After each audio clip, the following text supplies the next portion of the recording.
Satu kali Tuhan berkata kepada umatnya di kitab Maleakhi. Tuhan katakan seperti ini. Seorang anak menghormati bapaknya. Seorang hamba menghormati tuannya. Jika aku ini bapa, di manakah hormat kepadaku itu? Jika aku ini Tuhan, if I am Lord, di manakah takut kepadaku itu? Firman Tuhan semesta alam. Saudaraku, hari ini kita belajar satu perkara. Hormati Tuhan Allahmu. Hormati Dia sebagai Tuhanmu. Kalau Dia menjadi Tuhan Allahmu, kalau saudara mengakui Dia sebagai Tuhan, maka Dia akan menentukan jalan hidupmu. Engkau akan mengikuti apa yang Tuhan tetapkan. Buka hatimu, buka tanganmu di hadapan Tuhan. Katakan, Yesus kaulah juru selamatku. Akui Dia. Ku akui Kau Tuhan bagiku. Haleluya. Kau terang bagi saat gelapku. Kau pintu bagi setiap jalan. Yesus kau Tuhan. Yesus kau Tuhan. Amin. Akui kau Tuhan bagiku. Haleluya.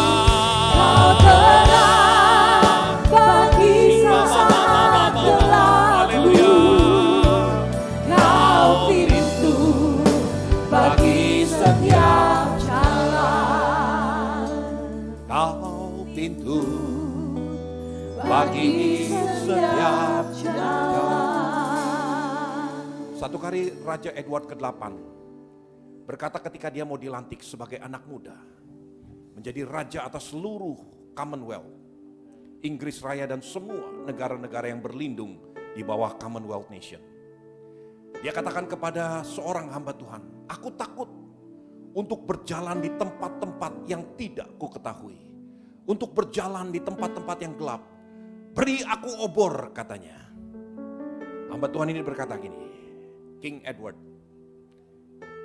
pegang firman Tuhan ini. Ini lebih daripada obor yang menyala. Akan menerangi jalan-jalan hidupmu.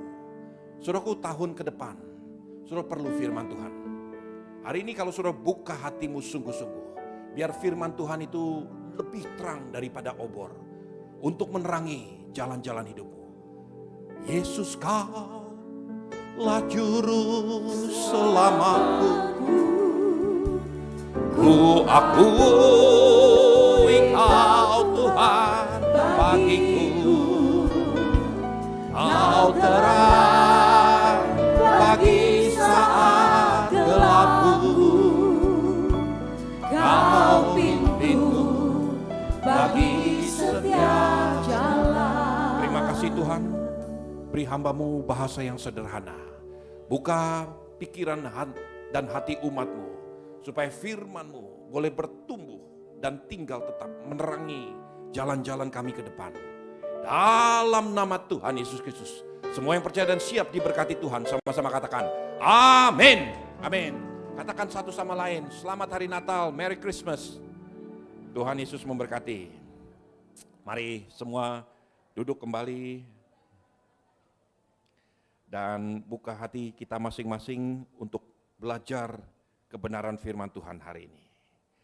Kita akan lihat dari satu firman Tuhan yang sangat sering kita dengar dan mungkin banyak saudara yang hafal.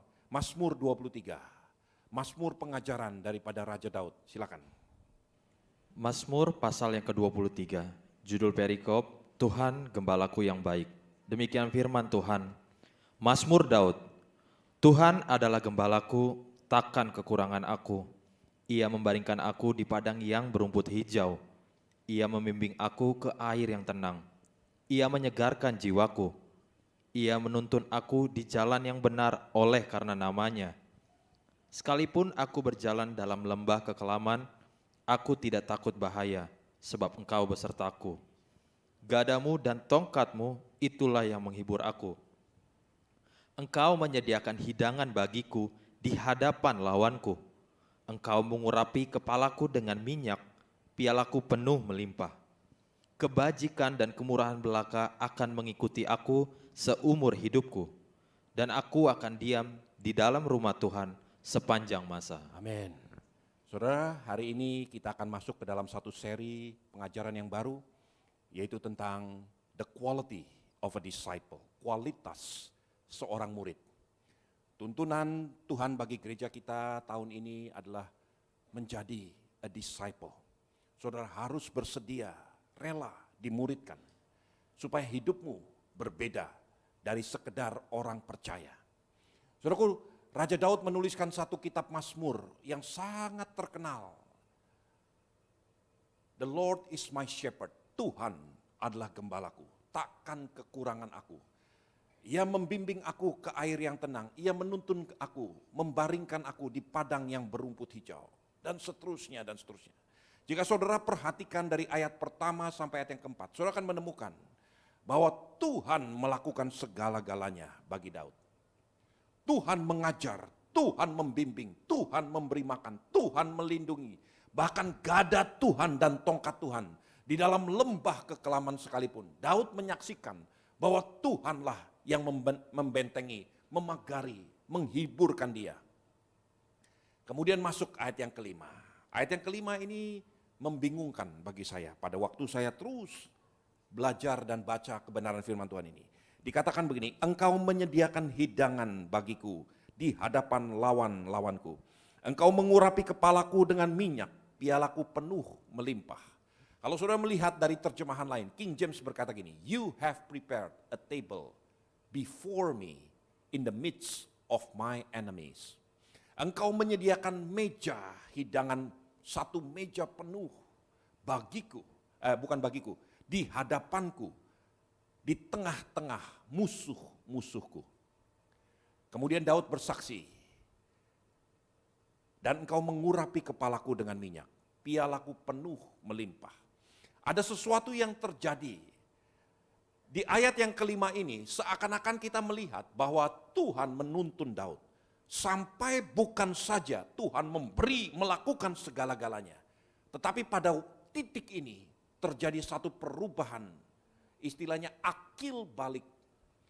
Daud menjadi pribadi yang berbeda. Dalam kesaksiannya ada sesuatu yang sangat menarik untuk kita perhatikan. Saudaraku, saya ingin mencoba menjelaskan ayat ini. Tuhan menyediakan hidangan di hadapanku, di tengah-tengah lawan-lawanku. Ia mengurapi kepalaku dengan minyak, dan pialaku penuh melimpah. My cup overflowing. Apa sebetulnya maksud daripada firman Tuhan ini? Kita akan melihat dan belajar dari satu pengalaman apa yang ditulis di dalam kitab 2 Raja-Raja 6. Tapi sebelumnya saudara harus perhatikan kebenaran ini. Di sepanjang Alkitab, manusia itu melayani Tuhan. Manusia itu melakukan sesuatu untuk menghormati Tuhan. Di dalam perjanjian lama, di dalam kitab-kitab Taurat, orang-orang Israel membakar korban bakaran bagi Tuhan. Orang-orang Israel menyalakan mezbah dupa ukupan, mezbah roti sajian bagi Tuhan. Semua dilakukan bagi Tuhan. Ada dua kesempatan Tuhan yang melayani manusia. Yang pertama adalah di kitab Mazmur 23 ini. Tuhan yang menyediakan hidangan di hadapan Daud. Di tengah-tengah musuh-musuhnya. Tuhan menunjukkan keberpihakannya kepada Daud. Yang kedua, itu ditulis di dalam kitab Yohanes. Yohanes 21, satu kali setelah dia bangkit dari kematian, Yesus memanggil murid-muridnya yang sedang letih lelah, gagal total. Dia katakan, sekarang mari anak-anak, datang dan makan. Tuhan sudah menyediakan roti dan ikan yang sudah dibakar. Beberapa waktu yang lalu saya sudah sampaikan di tempat ini. Saudaraku, saya ingin ajak saudara untuk melihat, dan dalam dua kesempatan ini, sebetulnya pesannya sama, bahwa Tuhan ingin mengajarkan sesuatu. Nah, hari ini buka hatimu supaya saudara betul-betul belajar satu kebenaran firman Tuhan ini. Kita lihat apa yang dituliskan di dalam kitab 2 Raja-Raja 6. Perhatikan ayat yang ke-8 sampai ayat yang ke-23. Silakan. 2 Raja-Raja pasal 6 ayat ke-8 sampai 23. Demikian firman Tuhan, judul perikop, tindakan Elisa dalam peperangan melawan Aram. Raja negeri Aram sedang berperang melawan Israel. Ia berunding dengan pegawai-pegawainya, lalu katanya, "Ke tempat ini dan itu haruslah kamu turun menghadang." Tetapi abdi Allah menyuruh orang kepada Raja Israel mengatakan, "Awas, jangan lewat dari tempat itu, sebab orang Aram sudah turun menghadang ke sana." Sebab itu Raja Israel menyuruh orang-orang ke tempat yang disebutkan abdi Allah kepadanya. Demikianlah Elisa memperingatkan kepadanya, supaya berawas-awas di sana, bukan sekali 2 kali saja. Lalu mengamuklah hati Raja Aram tentang hal itu. Maka dipanggilnyalah pegawai-pegawainya, katanya kepada mereka, "Tidakkah dapat kamu memberitahukan kepadaku siapa dari kita memihak kepada Raja Israel?" Tetapi berkatalah salah seorang pegawainya, "Tidak, tuanku raja, melainkan Elisa, nabi yang di Israel. Dialah yang memberitahukan kepada Raja Israel tentang perkataan yang diucapkan oleh tuanku di kamar tidurmu." Berkatalah raja, "Pergilah melihat di mana dia, supaya aku menyuruh orang menangkap dia." Lalu diberitahukanlah kepadanya, "Dia ada di Dotan." Maka dikirimnyalah ke sana kuda serta kereta dan tentara yang besar. Sampailah mereka pada waktu malam, lalu mengepung kota itu. Ketika pelayan abdi Allah bangun pagi-pagi dan pergi keluar, maka tampaklah suatu tentara dengan kuda dan kereta ada di sekeliling kota itu. Lalu berkatalah bujangnya itu kepadanya, "Celaka tuanku, apakah yang akan kita perbuat?" Jawabnya, "Jangan takut, sebab lebih banyak yang menyertai kita daripada yang menyertai mereka." Lalu berdoalah Elisa, "Ya Tuhan, bukalah kiranya matanya, supaya ia melihat." Maka Tuhan membuka mata bujang itu, sehingga ia melihat. Tampaklah gunung itu penuh dengan kuda dan kereta berapi sekeliling Elisa. Ketika orang-orang Aram itu turun mendatangi dia, berdoalah Elisa kepada Tuhan, "Butakanlah kiranya mata orang-orang ini." Maka dibutakannya lah mata mereka sesuai dengan doa Elisa. Kemudian berkatalah Elisa kepada mereka, "Bukan ini jalannya dan bukan ini kotanya. Ikutlah aku, maka aku akan mengantarkan kamu kepada orang yang kamu cari." Lalu diantarkannya mereka ke Samaria. Segera sesudah mereka sampai ke Samaria, berkatalah Elisa, "Ya Tuhan, bukalah mata orang-orang ini, supaya mereka melihat." Lalu Tuhan membuka mata mereka, sehingga mereka melihat dan heran, mereka ada di tengah-tengah Samaria. Lalu bertanyalah Raja Israel kepada Elisa, tatkala melihat mereka, "Kubunuhkah mereka, Bapak?" Tetapi jawabnya, "Jangan, biasakah kau bunuh yang kau tawan dengan pedangmu dan dengan panahmu? Tetapi hidangkanlah makanan dan minuman di depan mereka, supaya mereka makan dan minum lalu pulang kepada tuan mereka." Disediakannyalah bagi mereka jamuan yang besar, maka makan dan minumlah mereka. Sesudah itu dibiarkannyalah mereka pulang kepada tuan mereka. Sejak itu tidak ada lagi gerombolan-gerombolan Aram memasuki negeri Israel. Amin. Saudara perhatikan latar belakang apa yang terjadi. Satu kali terjadi pertempuran yang diinisiate, yang dimulai oleh kebencian Raja Aram terhadap Israel. Segala perkara dilakukan, dari segala siasat, niat busuk, semua strategi dilakukan untuk menghancurkan Israel. Raja Aram memasang mata-mata di mana-mana. Kemudian kedengaranlah oleh Raja Aram bahwa Raja Israel dengan gerombolannya, dengan pasukannya akan pergi melewati jalan ini, gitu ya. Nah, kemudian Raja Aram memasang jebakan, memasang pasukan-pasukan di tengah jalan untuk mengepung dan membunuh semua tentara Israel dan rajanya sekaligus. Ternyata niat busuk itu dipatahkan. Raja Israel berjalan lewat jalan yang lain. Raja Aram begitu marahnya. Dia bertanya, siapa dari kita yang berkhianat kepada negara kita? Siapa yang memberitahu Israel bahwa dia sedang dijebak oleh Raja Aram? Jenderal-jenderal Raja Aram berkata begini, tidak ada yang berkhianat tuanku. Semua kita setia kepada Aram. Tetapi di Israel ada seorang nabi, ada seorang abdi Allah namanya Elisa. Semua yang tuanku pikirkan, semua yang tuanku bicarakan di tempat tidur sekalipun, diketahui oleh Elisa. Dan Elisa lah menjadi motor, menjadi arah tujuan Raja Israel bergerak kemanapun hanya sekedar apa yang dikatakan oleh Elisa. Elisa menjadi bapak bagi Raja Israel. Raja Israel tidak berani melangkah sebelum mendapat tuntunan, arahan daripada Elisa. Kemudian Raja Aram berkata begini, kalau begitu kita patahkan, kita hancurkan Elisa. Kemudian dicari tahu, mereka mendengar Elisa ada di Dotan. Maka dikirimkanlah satu pasukan yang kuat, pasukan tentara berkuda dengan semua persenjataan yang lengkap untuk menghancurkan Elisa di Dotan. Begitu mereka sampai, kota itu dikepung oleh tentara Aram. Abdi Allah punya pembantu namanya Gehasi. Gehasi melihat bahwa seluruh kota Dotan dikepung oleh tentara Aram. Dia ketakutan luar biasa. Dia berkata kepada tuannya, kepada Elisa, celaka kita tuanku.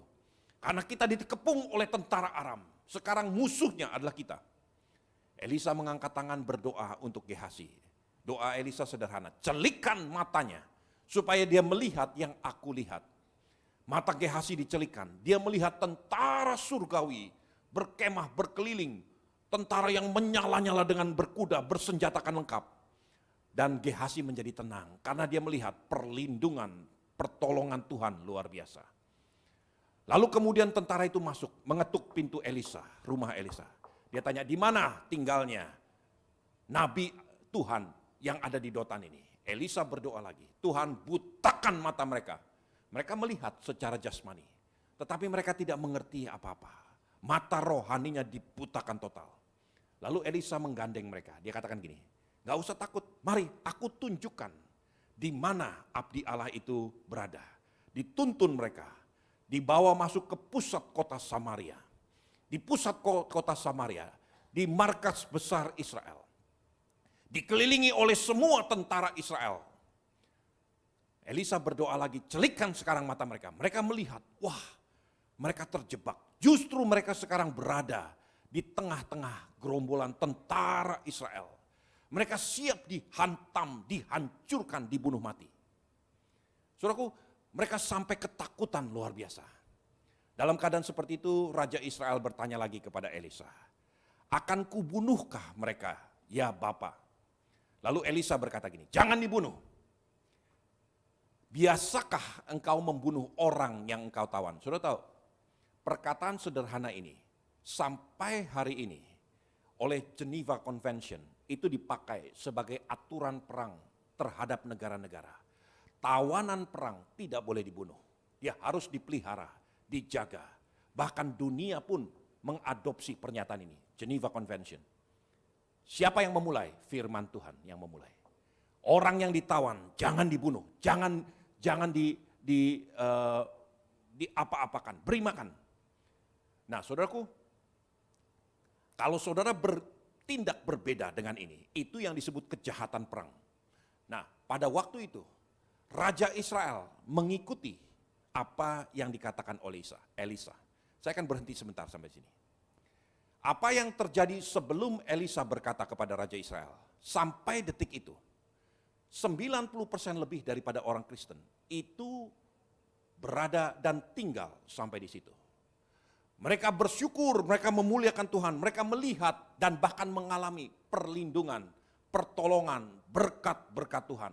Ketika mereka sedang dalam bahaya, Tuhan halaukan, mereka diarahkan ke jalan lain. Ketika mereka dikepung, tiba-tiba Tuhan butakan mata orang-orang yang berbuat jahat. Dan mereka dibawa di hadapan kaki kita. Mereka berlutut ketakutan karena pertolongan Tuhan. Berkat perlindungan Tuhan begitu nyata kepada Israel. Dan sebagian besar orang Kristen itu ada di situ. Kemudian berhenti sampai di situ. Mereka akan mati sebagai orang-orang yang diberkati. Hanya sekedar itu. Saudaraku, itu namanya orang percaya. And that's it. Nggak ada perubahan apa-apa. Tidak ada pendewasaan karakter. Tidak ada pendewasaan kerohanian sama sekali. Kemudian Elisa berkata kepada Raja Israel, sekarang beri mereka makan. Siapkan hidangan. Beri mereka makan. Saya akan kembali lagi kepada apa yang dikatakan oleh Daud di Mazmur 23. Tuhan adalah gembalaku, takkan kekurangan aku. Ia membaringkan aku di padang yang berumput hijau. Ia menyegarkan jiwaku, menuntun aku ke air yang tenang. Ketika Daud dalam bahaya, ia adalah perlindunganku. Gadamu dan tongkatmu itulah yang melindungi, menghiburkan aku. Daud mengalami berkat-berkat Tuhan. Makanan yang berkecukupan, minuman dari air yang jernih, pengajaran dari Tuhan. Daud mengalami perlindungan karena gada dan tongkat Tuhan adalah penghiburannya. Itu semua Tuhan lakukan bagi Daud. Tiba-tiba Daud berada di ayat yang kelima. Ia menyediakan hidangan. Ia menyediakan meja di hadapanku, di tengah-tengah musuh-musuhku. Ia mengurapi kepalaku dengan minyak. Pialaku penuh melimpah. He prepare a table before me in the midst of my enemy. Dan Daud berkata begini, pialaku penuh melimpah, my cup overflowing. Saudaraku, saya ingin sampaikan apa yang terjadi. Saya nggak mengerti apa yang dilakukan oleh Daud ketika dia berada di hadapan meja yang Tuhan persiapkan. Tetapi Raja Israel mengalami satu perkara. Nabi Tuhan, hamba Tuhan, bapa rohani daripada Raja Israel, berkata kepada Raja Israel, jangan apa-apakan mereka, jangan bunuh mereka. Siapkan hidangan bagi mereka dan biarkan mereka makan. Saudaraku, saya mengimajinasikan, saya membayangkan apa yang terjadi. Raja Israel yang punya pangkat begitu tinggi, punya kehormatan begitu rupa, dikejar-kejar oleh tentara Aram yang ingin mencelakakan dia. Musuh-musuh yang ingin berbuat jahat, berbuat busuk kepada Israel. Sekarang musuh-musuh itu ditaklukkan di depan kakinya. Gemetar ketakutan. Dan hamba Tuhan, bapa rohaninya berkata begini, jangan apa-apakan mereka. Jangan hujat mereka, jangan celakakan mereka. Sebaliknya, beri mereka makan. Coba saudara bayangkan, kira-kira kalau saudara di posisi Raja Israel, mendapat nasihat seperti ini. Orang yang berbuat jahat kepada saudara, orang yang hendak mencelakakan saudara, tapi karena perlindungan Tuhan, karena pertolongan Tuhan, kemudian Tuhan berkata, jangan urusi mereka. Sekarang aku mau berurusan dengan kau. Beri mereka makan. Prepare a table di hadapan mereka. Kemudian engkau layani. Raja Israel seperti waiter datang. Ini supnya, ini saladnya, ini dagingnya. Silakan makan. Mau minum apa? Diambilkan minum. Diambilkan wine, diambilkan air untuk minum. Waiter, rotinya habis, diambilkan lagi. Raja Israel bolak-balik melayani mereka. Hanya karena hamba Tuhan berkata, jangan bunuh mereka, layani mereka. Saudaraku, tiba-tiba sesuatu terjadi. Bangsa Israel, Raja Israel, di-elevated, karakternya berubah, posisinya berubah. Dia mencapai bukan cuma sekedar menjadi orang percaya kebanyakan, tetapi dia menjadi murid yang mau dididik, mau dibentuk. Dia menjadi pribadi yang berbeda. Nilainya berbeda total. Itulah yang dikatakan oleh Alkitab tentang Daud. He prepare a table before me in the midst of my enemy. Dia menyediakan meja di hadapanku, bukan hanya bagiku. King James berkata dengan jelas, dia menyiapkan meja di hadapanku, di tengah-tengah musuh-musuhku. Lalu apa yang dibuat? Daud punya 3 pilihan. Entah yang pertama, Daud makan, menikmati makanan yang Tuhan sendiri sudah siapkan. Dan biarkan musuh-musuhnya menonton Daud makan pesta pora. Musuh-musuhnya ketakutan. Karena setelah Daud makan, Daud akan membunuh musuh-musuhnya. Atau kemungkinan yang kedua, Daud ajak musuh-musuhnya makan sehidangan dengan Daud. Dan kemungkinan ketiga yang lebih mulia lagi, Daud membiarkan mereka makan. Daud melayani mereka karena Daud sudah terlebih dahulu dilayani oleh Tuhan. Seperti Tuhan membimbing Daud ke padang rumput yang hijau, ke air yang tenang. Daud mulai mengajar dan kebenaran ini mulai menjadi bagian daripada Daud. Sekarang Daud lakukan itu bagi musuh-musuhnya. Disediakan meja. Tuhan katakan, ini meja. Ada di hadapanmu. Di tengah-tengah musuh-musuhmu. Apa yang akan kau lakukan terhadap meja ini? Saudaraku, ada waktunya. Saudara akan diperhadapkan kepada 2 pilihan. Tuhan membela saudara. Tuhan menolong saudara. Saudara akan bersuka cita sebagai anak-anak Tuhan. Wah, saya dibela, diberkati Tuhan.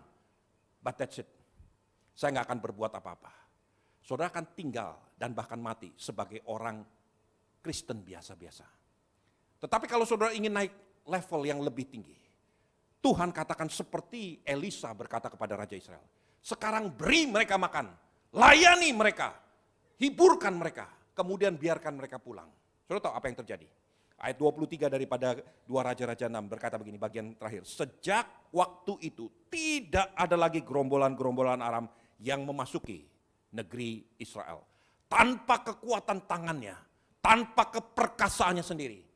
Kebajikan itu menjadi sesuatu yang merubah warna daripada Israel.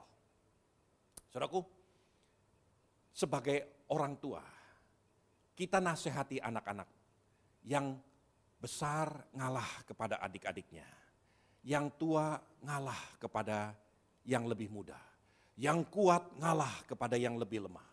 Bukankah seperti itu yang kita lakukan? Bagaimana kita bisa menasihati anak-anak seperti itu? Ada waktunya saya punya 3 orang anak. Ketika anak-anak itu masih kecil.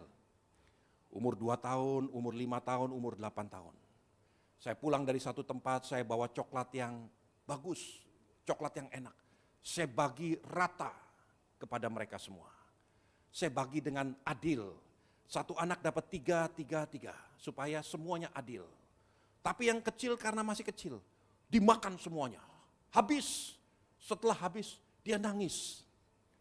Aduh, aku udah habis coklatnya. Dia lihat cicinya masih punya coklat. Cicinya belum makan gitu ya. Dia nangis-nangis. Saya berkata kepada cicinya, Ci, coba kamu lihat adik kamu. Mau nggak kamu bagi sama adik kamu? Share sedikit. Tapi kan dia udah dapat, betul secara adilnya semua sudah dapat. Tetapi kita mau ajarkan, tanamkan sesuatu kepada yang besar, yang tua, yang lebih dewasa. Coba belajar berbagi. Ketika dibagi 1, yang kecil langsung habisin. Begitu habis kemudian dia menjadi dekat sama cicinya. Dia menjadi merasa iba dan merasa berhutang budi. Merasa cicinya kok berbeda ya. Secara sadar manusia akan tahu keadilan dan kebenaran itu 2 hal yang berbeda. Coba lihat. Yesaya 32 ayat 16 sampai 17. Yesaya pasal 32 ayat yang 16 sampai ayat yang ke-17. Demikian firman Tuhan. Di padang gurun selalu akan berlaku keadilan, dan di kebun buah-buahan akan tetap ada kebenaran. Ada 2 tempat. Di padang gurun aromanya, nafasnya adalah keadilan. Tapi di kebun buah-buahan aromanya adalah kebenaran. Kemudian lihat. Di mana ada kebenaran, di situ akan tumbuh damai sejahtera. Dan akibat kebenaran ialah ketenangan dan ketentraman untuk selama-lamanya. Damai sejahtera, ketentraman, dan keamanan untuk selama-lamanya itu hanya ada di kebenaran. Di kebun buah-buahan, bukan di padang gurun. Ada satu jemaat hadir di sini, saya nggak usah sebut. Beberapa waktu yang lalu dia berkata, wah saya mah udah nggak usah konseling sama Pak Stephen. Karena kalau saya salah, saya disuruh bertobat. Kalau saya benar, saya disuruh ngalah. Saudaraku, ada waktunya. Kalau saudara dianggap dewasa, maka gembala akan berkata begini, kamu ngalah. Kamu berkati dia. Walaupun dia benar, kamu benar, dia salah. Berkati, ngalah. Saudaraku, ada waktunya. Raja Israel itu sebetulnya dengan marahnya, ini orang hendak mencelakakan saya. Kemudian Elisa berkata, kamu ngalah. Berkati dia, siapkan meja, beri dia makan, layani bahkan dia. Kemudian biarkan dia pergi. Tanpa disadar, ayat 23 berkata, sejak waktu itu ada damai sejahtera yang tidak pernah lagi dilihat sebelumnya. Ada gerombolan-gerombolan yang tidak pernah lagi masuk ke tanah Israel. Hanya sekedar melakukan. Nah, ini poin penting yang saya ingin sampaikan. Hari ini saudara harus belajar. Belajar untuk melangkah dari sekedar orang Kristen yang cuma kumpul hura-hura, puji-pujian dan sebagainya. Wah, senang-senang diberkati, dilindungi, mengalami terobosan dari Tuhan. Tetapi hari ini, kalau saudara mau menjadi seorang disciple, menjadi seorang murid yang mau didewasakan, saudara harus belajar menerima nasihat. Daud pada waktu itu, sengaja Alkitab, Mazmur pengajaran berkata dibuat seperti ngambang. Tuhan menyediakan hidangan di hadapanku, di tengah-tengah lawanku. Apa yang akan Daud lakukan? Itu pertanyaan bagi gereja Tuhan. Kalau saudara di hadapan lawan-lawanmu, Tuhan tunjukkan keberpihakannya. Engkau bisa hianati lawan-lawan, engkau bisa patahkan, hancurkan lawan-lawanmu. Atau engkau layani dia, beri dia makan. Daud bisa menang dalam hal ini. Itu sebabnya dia berkata begini, ia mengurapi kepalaku, and my cup overflowing. Pialaku bukan hanya penuh, tapi melimpah. Apa artinya penuh? Bedanya penuh dengan melimpah. Penuh hanya untuk dirinya sendiri. Melimpah itu memberkati orang-orang lain. Itulah yang terjadi dengan Daud. Dan Daud bersaksi kepada gerejanya, aku bukan hanya penuh, aku melimpah. Karena aku mengikuti nasihat arahan daripada gembalaku yang agung. Dari Bapaknya, Tuhan sendiri. Nah saudaraku, hari ini belajar satu perkara ini. Inilah yang Tuhan ingin supaya gereja Tuhan belajar melangkah. Ini adalah satu permulaan awal daripada pembentukan karakter seorang murid. Seorang murid itu harus mau dinasehati, harus menghargai betapa pentingnya arti pembapaan. Kalau di perjanjian lama, kata yang digunakan berkali-kali adalah pembapaan. Di dalam perjanjian baru, Tuhan Yesus menggunakan kata pemuritan. Intisarinya sama. Mau dibentuk, mau dituntun, mau diajar. Seringkali berbeda dengan kemauan kita, berbeda dengan apa yang kita anggap baik. Karena kita hidup di padang gurun. Aromanya adalah keadilan. Harus adil begini. Hari ini saya ingin ajak saudara, beberapa waktu ke depan, saudara akan dituntun masuk ke dalam kebun buah-buahan. Aroma di situ bukan cuma sekedar keadilan. Aromanya adalah kebenaran. Karena di situ akan terjadi damai sejahtera, ketentraman yang kekal selama-lamanya. Berkat Tuhan itu akan terjadi, justru bukan di padang gurun. Tapi saya ingin sampaikan, sebagian besar bangsa Israel itu hidup dan mati di padang gurun. Karena dia menuntut keadilan. Karena dia menerapkan proses aroma yang terjadi di padang gurun. Hari ini sebagai hamba Tuhan, saya rindu supaya aroma di gereja ini, itu bukan cuma sekedar keadilan, bukan padang gurun. Tetapi ada di kebun buah-buahan. Supaya saudara menikmati yang namanya damai sejahtera, ketentraman, pemeliharaan Tuhan yang kekal selama-lamanya. Karaktermu berubah karena dituntun, diajar, dibawa sesuai dengan rencana Tuhan. Saudaraku, ada dua orang saudara, kakak beradik. Namanya Yakov Klimachowski dan Yair Klimachowski. Mereka adalah anak imigran. Orang Yahudi dari Eropa Timur tinggal di Inggris. Kemudian dia merantau, keluarganya merantau ke Amerika. Yakov dan Yair Klimachowski adalah dua pribadi yang berbeda. Yakov adalah anak yang sungguh-sungguh mengabdi kepada orang tua, mendengarkan nasihat orang tua. Mau dibentuk, mau diajar, mau dinasehati, mau dibapai. Yair Klimachowski adalah anak pemberontak. Karakternya menjadi liar dan tidak bisa diatur. Semua dia merasa dia benar. Satu ketika, sang ayah meninggal. Sang ayah adalah orang yang kaya raya. Sebagian hartanya di zaman-zaman sebelumnya itu habis dihabisi oleh Yair Klimachowski. Dia foya-foyakan, dia berjudi, dia main perempuan, dia lakukan segala-galanya untuk menghabiskan harta orang tuanya. Pada saat meninggal, beberapa hari setelah meninggal, pengacara menghubungi Yakov Klimachowski. Dia katakan, bisa datang ke kantor? Lalu sang pengacara berkata gini, ada surat wasiat yang ditinggalkan oleh papahmu sebelum dia meninggal. Ini suratnya. Dilihat oleh Yakov Klimachowski, isinya semua kekayaan ayahnya diserahkan kepada Yakov Klimachowski. Adiknya tidak menerima apapun, satu pun tidak. Karena dianggap dia sudah menghambur-hamburkan kekayaan orang tuanya di masa lalu. Yakov Klimachowski termenung. Dia memikirkan apa yang terjadi. Dia mencoba mengingat-ingat perkataan, nasihat papahnya di masa lalu. Seperti papah-papah di tempat ini menasehati anak-anaknya.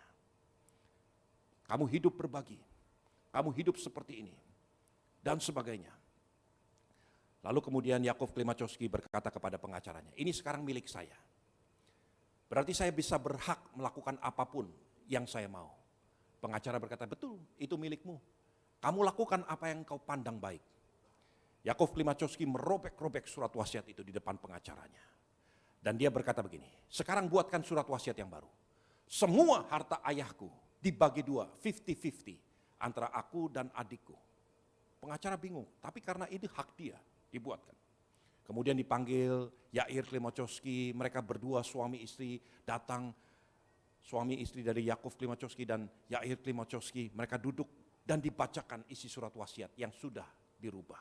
Isinya 50-50, Yair Klimachowski meneteskan air mata.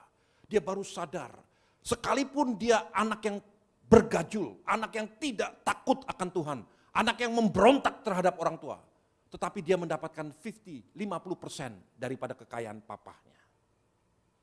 Setelah beberapa minggu lewat, sang pengacara menghubungi lagi Yakov Klimachowski. Dia berkata begini, Yakov, papahmu ada buat satu kesepakatan dengan saya, dengan pengacara. Papahmu berpikir, kemungkinan besar kamu tidak akan menerima apa yang surat wasiat papahmu katakan. Tapi papahmu ada keraguan-raguan.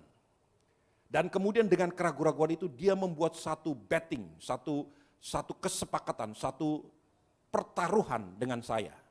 Yang dipertaruhkan adalah salah satu medali, satu piala yang pernah diterima oleh papahmu dari Raja Edward ke-8.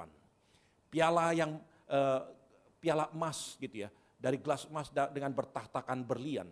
Itu diberikan langsung oleh Raja Edward ke-8, Raja Inggris. Kakek daripada Ratu Elizabeth II yang belum lama meninggal. Dan perkataan bettingnya berkata begini, kalau sampai Yakov merubah isi surat wasiat itu, maka piala ini adalah milik Yakov.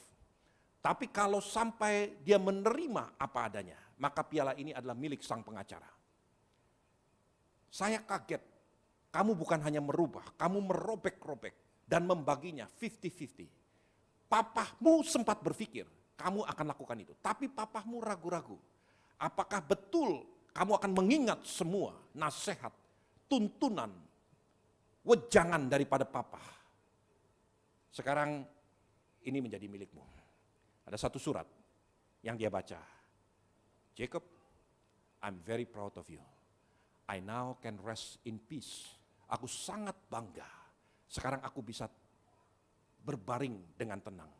Saudaraku, piala itu didapat setelah nasihat untuk berbagi itu diterima. Daud berkata di dalam Mazmur 23 ayat yang kelima, Tuhan, di ayat yang kelima, Ia menyediakan hidangan di hadapanku, di tengah-tengah musuh-musuhku, di tengah-tengah orang yang ingin mencelakakanku. Lalu Tuhan diam. Tuhan ingin melihat reaksi daripada Daud. Tuhan yang sudah memelihara Daud. Tuhan yang sudah memberi makan Daud. Membaringkan dia di padang rumput yang hijau. Membimbing dia ke air yang tenang. Melindungi dengan gada dan tongkatnya. Apa yang akan dilakukan oleh Daud pada waktu itu? Beberapa kali kita temukan di dalam Alkitab. Daud di hadapan lawannya, di hadapan Saul. Sampai 3 kali. Daud mempunyai kesempatan untuk membunuh Saul. Dia katakan, jauhlah daripadaku untuk berbuat jahat kepada orang yang diurapi Tuhan. Dia potong punca jubah daripada Saul. Dia berkata dari jarak jauh, ya Bapakku, lihat aku bisa mencelakakan kau. Tapi aku tidak mau, karena aku takut akan Tuhan. Saul sampai berlutut dan berkata, engkau yang benar, aku yang salah. Saudaraku, kenapa Daud bisa bersaksi dalam Mazmur pengajarannya? Pialaku penuh melimpah, my cup overflowing. Saudaraku, saya rindu betul-betul secara perlahan bisa menanamkan kebenaran ini dalam hati setiap saudara. Bahwa tahun depan saudara akan menerima bukan hanya piala yang penuh, tapi piala yang melimpah, tumpah keluar. Kalau saudara mau mendengar nasihat, kalau saudara mau mendengar tuntunan, bukan cuma sekedar diberkati dan menjadi manusia yang hore-hore bergembira, tapi orang yang mau dimuridkan, orang yang mau dibapai, ditegur, siap dituntun, dipimpin. Maka hidupmu akan mengalami, ia mengurapi kepalaku dengan minyak, dan pialaku melimpah, my cup overflowing. Dan itulah yang saya rindukan supaya terjadi bagi setiap kita di tempat ini. Saudaraku, gereja ini harus dikenal sebagai gereja yang karakternya luhur. Orang-orangnya punya karakter yang benar. Kalau saudara mau belajar seperti ini, berikan dirimu untuk dituntun. Berikan dirimu untuk betul-betul dibapai. Saudaraku, waktu terus berjalan, saya ingin tutup dengan satu kisah, satu dongeng. Ya. Semua orang di seluruh dunia itu suka dengan dongeng. H.C. Anderson berkata begini, satu perkara yang menyatukan seluruh umat manusia dari seluruh kebudayaan, semua anak-anak, itu karena mereka disatukan dengan cerita-cerita, dongeng-dongeng. Ada dongeng-dongeng rakyat yang diturunkan turun-temurun. Pada waktu saya masih kecil, saya mendengar dongeng-dongeng rakyat yang diceritakan oleh orang tua. Ada cerita maling kundang, ada cerita timun mas, ada cerita si buta dari gua hantu, buto ijo gitu ya. Saudaraku, anak-anak sekarang mungkin nggak tahu tentang cerita-cerita ini. Tapi ini penting karena mengandung nilai-nilai luhur untuk diteruskan. Di tanah Israel ada juga cerita rakyat yang diceritakan turun-temurun. Ini dongeng, tapi ini mempunyai nilai yang baik sekali. Di tanah Yehuda ada seorang keluarga, seorang ayah dengan anaknya. Anaknya bernama Samuel. Samuel itu adalah Samuel. Sang ayah bukan ayah yang kaya raya. Pada satu ketika sang ayah memanggil anaknya Samuel, yang satu-satunya. Samuel, sini. Papamu sudah tua renta, sebentar lagi papa akan pergi, akan kembali kepada Tuhan. Papa nggak akan lama lagi. Lalu sang ayah berkata begini, Samuel, papa nggak punya banyak hal, nggak punya banyak harta untuk diwariskan bagi kamu. Semua yang papa punya ini hanya sederhana sekali. Tapi papa ingin mewariskan sesuatu kepada kamu. Papa ingin mewariskan nasihat kepada kamu. Kalau kamu hidup jujur, kamu hidup benar dan takut akan Tuhan, maka engkau akan melihat berkat Tuhan terjadi. Bahkan debu tanah di dalam genggaman tanganmu akan berubah menjadi emas. Dengan itu sang ayah mengurapi Samuel, menumpang tangannya. Samuel berlutut di hadapan papahnya. Papahnya mendoakan anaknya. Kemudian papahnya meninggal. Samuel bekerja dengan jerih payah, membanting tulang untuk menghidupi hidupnya sehari-hari. Satu kali Tuhan berkati dia. Dari pekerjaannya sebagai kuli-kuli, pikul dan sebagainya, dia mulai menjadi diberkati. Dia bertumbuh terus diberkati sampai menjadi kaya, sangat kaya, bahkan amat sangat kaya. Betul-betul diberkati. Samuel yang muda berpikir, semua ini karena berkat penumpangan tangan ayahku. Dia percaya betul bahwa papahnya berkata, kalau kamu hidup jujur, kamu hidup benar, kamu takut akan Tuhan, maka bahkan debu tanah dalam genggaman tanganmu akan berubah menjadi emas. Dipegang betul nasihat papahnya. Tapi teman-temannya yang lain mencibirkan dia. Itu karena kamu beruntung. Karena kebetulan kamu begini, begitu dan sebagainya. Bukan karena berkat papahmu. Bukan karena nasihat papahmu. Coba buktikan. Kalau kamu bekerja bisnis yang lain, pasti kamu gagal. Samuel muda mulai berpikir, terpengaruh dengan perkataan teman-temannya. Mungkin juga. Mungkin ini kebetulan aku berhasil. Bukan karena berkat yang diucapkan papahku, ditumpangkan tangan kepadaku. Samuel yang muda mulai berpikir, teman-temannya mulai mengosok-ngosok lagi. Coba sekarang kalau kamu mau buktikan, kamu beli semua cengkeh yang ada di tanah Israel. Jual kepada satu negara namanya Zanzibar di Tanzania, ke Afrika. Coba lihat kalau kamu berhasil seperti itu. Saudara tahu, cengkeh 90% di Israel itu berasal dari Zanzibar, dari Tanzania. Dan itu dibawa karena di sana penghasil cengkeh yang luar biasa besarnya. Harga di sana sangat murah, di Israel harganya luar biasa tingginya. Sekarang bagaimana mungkin cengkeh itu dibawa kembali ke Zanzibar untuk dijual, diperdagangkan. Tapi Samuel ingin membuktikan kebenaran perkataan berkat ayahnya. Dia beli satu kapal penuh diisi dengan cengkeh-cengkeh yang ada di Israel. Dibawa berlayar ke Afrika, ke Zanzibar. Sampai di Zanzibar, di pelabuhan, di tepi pantai. Dia turun, dia melihat dari kejauhan ada seorang pria dengan pakaian yang begitu indah. Didampingi dengan tentara yang luar biasa. Tapi anehnya, tentara itu tidak membawa senjata. Tentara-tentara itu membawa yang namanya ayakan pasir, gitu ya. Samuel yang muda turun dari kapalnya, kemudian memberi hormat kepada pria yang berbaju indah ini. Dia memperkenalkan dirinya, nama saya Samuel. Saya berasal dari tanah Yehuda di Israel. Orang yang berpakaian indah ini juga memperkenalkan dirinya. Nama saya Udin. Saya adalah sultan dari Zanzibar, gitu ya. Saya adalah pemilik daripada semua penguasa daripada negara ini. Lalu Samuel bertanya kepada si Sultan Udin, kenapa Sultan didampingi oleh pegawai-pegawai, oleh tentara yang bukan membawa senjata tapi membawa ayakan pasir? Lalu si Sultan berkata gini, minggu lalu saya pergi berjalan-jalan di sini, di pantai ini. Dan cincin kerajaan, cincin yang saya kenakan itu jatuh ke pasir. Dan sampai hari ini tidak saya temukan. Tiap hari, sepanjang hari kami mencari terus, mengayak pasir. Tapi kami tidak menemukan cincin itu. Samuel berpikir, oh ini pasti cincin yang mahal. Cincin yang begitu berharga, penuh dengan berlian-berlian yang mahal harganya. Sang Sultan berkata, oh bukan, saya punya ribuan cincin yang berharga. Tapi cincin itu yang jatuh, itu adalah cincin kerajaan. Peninggalan daripada kakek moyang, terus kepada anak-anaknya, sampai kepada ayah saya. Dan ayah saya berikan kepada saya, sebagai lambang kerajaan. Itulah sebabnya cincin itu sangat-sangat berharga bagi kami. Tapi sudahlah, kamu datang ke sini mau ngapain? Tanya si Sultan. Samuel berkata begini, saya orang yang diberkati Tuhan. Sejak papa saya meninggal, papa saya memberikan berkat seorang ayah kepada saya. Apa itu berkat seorang ayah? Berkat pengurapan. Dia katakan kalau kamu hidup jujur, kamu hidup benar, kamu takut akan Tuhan, maka engkau akan diberkati Tuhan. Bahkan debu tanah dalam genggaman tanganmu akan berubah menjadi emas. Wah, saya nggak pernah dengar cerita seperti itu, kata si Udin, si Sultan. Lalu si Samuel menerangkan kembali, bertahun-tahun saya bekerja dan semua pekerjaan saya diberkati karena saya pegang betul perkataan dari papahnya.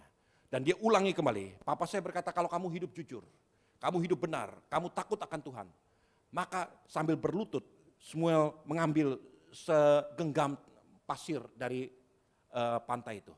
Dia katakan bahkan debu tanah dalam genggaman tanganmu akan berubah menjadi emas. Dan kemudian dia jatuhkan debu tanah itu keluar dari sela-sela jari-jarinya. Tiba-tiba dia melihat ada cincin yang dia pegang di dalam genggaman tangannya. Sultan begitu terkejutnya dan begitu sukacitanya. Itulah cincin kerajaan yang saya cari seminggu penuh. Tidak kami temukan. Karena begitu bersukacitanya, sang Sultan berkata, mari kamu dengan rombonganmu makan, dijamu di istana kerajaan Sultan. Makan sepanjang malam. Lalu sang Sultan berkata gini, sekarang kamu minta hadiah. Hadiah apa saja aku akan berikan kepadamu. Samuel berkata begini, aku gak perlu apa-apa. Aku sudah sangat-sangat diberkati. Aku datang ke tempat ini hanya untuk membuktikan apakah betul perkataan papaku. Sekarang aku sudah mengerti jawabannya. Karena berkat itulah aku berhasil sampai hari ini. Karena nasihat itulah yang membuat aku menjadi anak dan terus dalam perlindungan Tuhan. Lalu Samuel berkata kepada sang Sultan, kalau kamu mau menerima nasihat, memerintahlah dengan adil, dengan benar, sampai rakyatmu semuanya sejahtera. Sang Sultan bersukacita menemukan sahabat baru. Dan dia katakan, karena kamu gak mau minta apa-apa, saya ingin borong semua cengkeh yang kamu bawa dari Israel. 1 kapal penuh. Sebutkan harganya. Berapapun yang kau sebutkan, aku akan beli. Dijual 10 kali lipat daripada harga yang dijual di Israel. Saudaraku, ini cerita rakyat. Diceritakan dari mulut ke mulut. Orang tua kepada anak, anak-anak kepada cucunya. Terus turun-temurun. Tujuannya apa? Tujuannya untuk menanamkan satu perkara. Hargai yang namanya nasihat. Hargai yang namanya tuntunan, bimbingan. Itulah karakter seorang murid. Itulah karakter seorang anak. Jangan menjadi anak liar, anak yatim. Jadilah anak dalam rumah. Supaya saudara didewasakan, dituntun, dibimbing. Saudaraku, gereja ini harus dipenuhi dengan murid-murid, dengan anak-anak yang terus-menerus mau dibimbing, diatur, diarahkan. Supaya hidupmu melihat berkat Tuhanlah yang memberkati engkau. Daud bisa melihat pada akhirnya, my cup overflowing. Pialaku penuh, bukan hanya penuh, tapi melimpah keluar. Supaya engkau menjadi berkat. Saudara mau menjadi berkat mulai hari ini bagian yang pertama dan awasi dirimu, sungguh-sungguh. Jadilah murid. Mari, amin. Tundukkan kepala saudara, saya undang saudara untuk bangkit berdiri. Hari ini Pak Purba dan saya akan mengurapi saudara, ini adalah minggu terakhir di tahun ini. Minggu depan saudara akan masuk ke dalam tahun 2023. Berkat Tuhan akan menyertai engkau. Nanti hamba-hamba Tuhan akan mengatur supaya saudara maju satu persatu diurapi oleh Pak Purba dan saya. Kita akan berdoa buat saudara. Sebab tangan Tuhan selalu terbuka bagi yang minta tolong. Takkan Bapa memberikan ulang pada yang minta roti. Sebagai hamba Tuhan, saya ingin sampaikan, Bapamu akan memberkatimu. Dengan bekal ini, engkau akan masuk tahun 2023. Dan bahkan selanjutnya, dalam perlindungan Tuhan. Mari, hamba-hamba Tuhan mulai diatur.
mana Tuhan hiasi tanpa bekerja. Apalagi kita orang percaya, Tuhan pelihara, Tuhan cukupkan. Perhatikan burung-burung di udara, Tuhan beri makan tanpa bekerja. Apalagi kita kesayangannya, Tuhan pelihara, Tuhan sediakan. Saat kau perlu Tuhan tahu, saat kau minta Tuhan dengar, saat percaya Tuhan bekerja, saat menangis Tuhan tahu, saat berdoa Tuhan dengar, saat bersyukur Tuhan berhati. Saat kau perlu Tuhan tahu, saat kau minta Tuhan dengar, saat percaya Tuhan bekerja, saat menangis Tuhan tahu, saat berdoa